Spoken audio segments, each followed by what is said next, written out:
Today I'm joined by Dr. Thomas Davidoff, Economist and Professor with Sauder School of Business. Thank you so much for joining me today. With housing prices continuing to increase across Vancouver, would you say the only two options to mitigate price increases would be to increase supply and reduce development and permitting taxes? Or do you see a third and fourth viable option? Yeah, I do think building more homes is a very good idea, and there's a lot under construction already. Probably the biggest bottleneck, if I had to guess, may not be development permits at this point. It may be getting labor in and construction materials. But I do think in an intermediate horizon and longer, it's a great idea to deregulate and allow people to build more homes, particularly in areas that are now zoned for what's unfortunately become a luxury, which is single family homes. Right. I don't know that we need to charge less. I think there's a line out the door at a lot of permitting offices, so charging more would be fine, but allowing more development, just permitting more development, I think is more important than the charges. There's also taxes. You can increase property taxes. That would make homes cost less. It wouldn't really solve the affordability problem because, of course, those taxes have to be paid for, but it would take money from homeowners and give it to renters, and that would be helpful to renters, if not so to homeowners. Do you see any other option?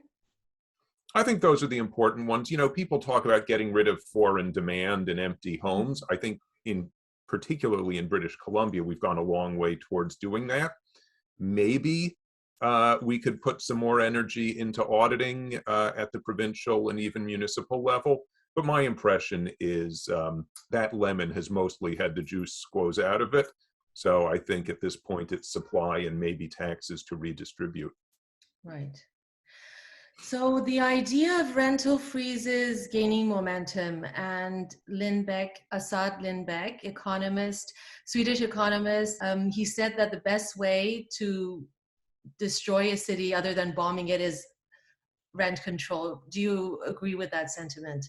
There's rent control and there's rent control. Until recently in British Columbia, you could raise rent every year by the rate of inflation, I think plus 2%, which was reasonable. I don't think people avoided investing in Vancouver for that. Even with more draconian rent controls from a landlord's perspective, limiting increases to 2% per year, we have seen a fair amount of investment. People really want to invest in housing in British Columbia. I don't think we've destroyed the incentive with rent control. That said, what is rent control? The way it's implemented is it's a property tax, but it singles out landlords whose tenants stay for a long time. Right. If you think about that, is that who we want to punish the most? Landlords whose tenants stay a long time? Do we want to reward people for not being landlords? Do we want to reward landlords for getting rid of their tenants quickly? So there's not great incentives built in. And of course, you have to believe with less rent control, there'd be more interest in providing rental housing. Mm-hmm.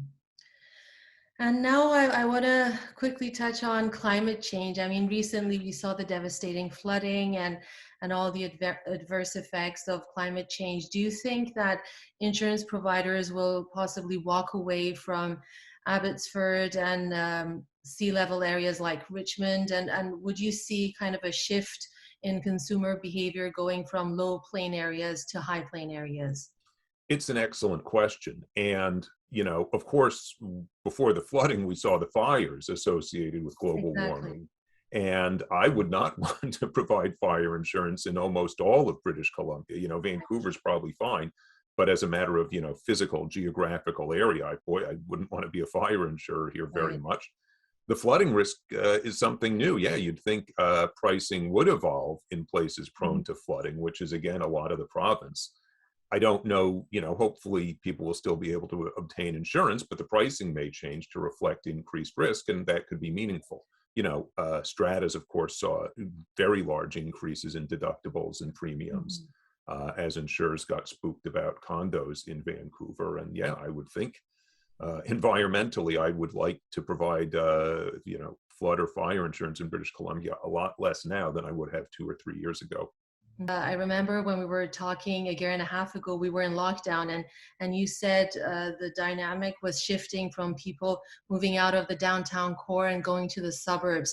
Well, now with most people working, do you still see that, or are people going back? Yeah, relative to where we were when we last spoke, downtown has certainly recovered in terms of demand and pricing, and I think rentals and vacancies are, vacancies are lower, and I think rents are up from where they were. So I think there has been some recovery. When I speak to my students, undergrad or MBA, they don't expect to be working in an office 5 days a week, and their preference is that never happen. They do Mhm. want to be in offices sometimes. So I don't think downtown is totally dead. Right. But I do think we may have seen a permanent shift in the direction of suburbanization with work from home. Right. Yeah, I mean, a lot of people are still working from home, so yeah. And the last question I wanted to ask you, with inflation and mortgages, interest rates set to increase soon, and all the other leading indicators, how do you see housing prices would be in the long term? Are they going to continue to increase, or? Interest rates are critical in the next few years, I think. I don't know how long we're going to have this inflation with us. Mhm. Generally, trends have been towards very low interest rates, which pushes housing prices up.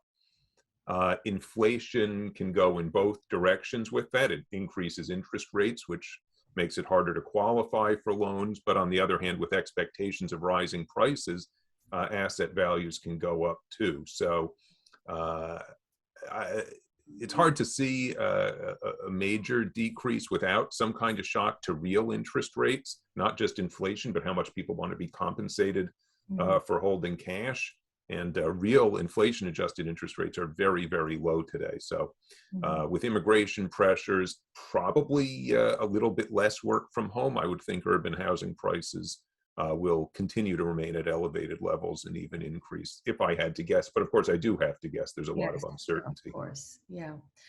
And also with Omicron, will that impact anything, Well, or? yeah, I mean, the future of COVID is quite important for work from home. Mhm. If we live in a world of perpetual disease, I think that will accelerate work from home.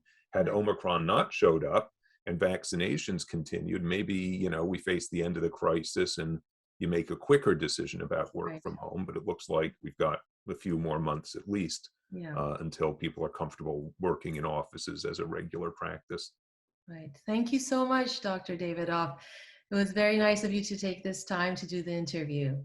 My pleasure. Thank you very much. Right. Housing prices are continuing to increase, and especially with mortgage rates set to increase soon, and inflation and all the other leading indicators. How do you foresee the housing market in Vancouver, say, in the long term?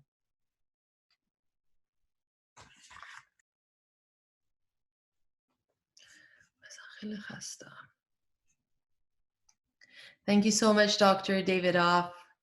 Doctor, thank you so much, Dr. Davidoff, for taking the time to do this interview. Have a good day. Thank you so much for taking the time to do this interview. Have a great day.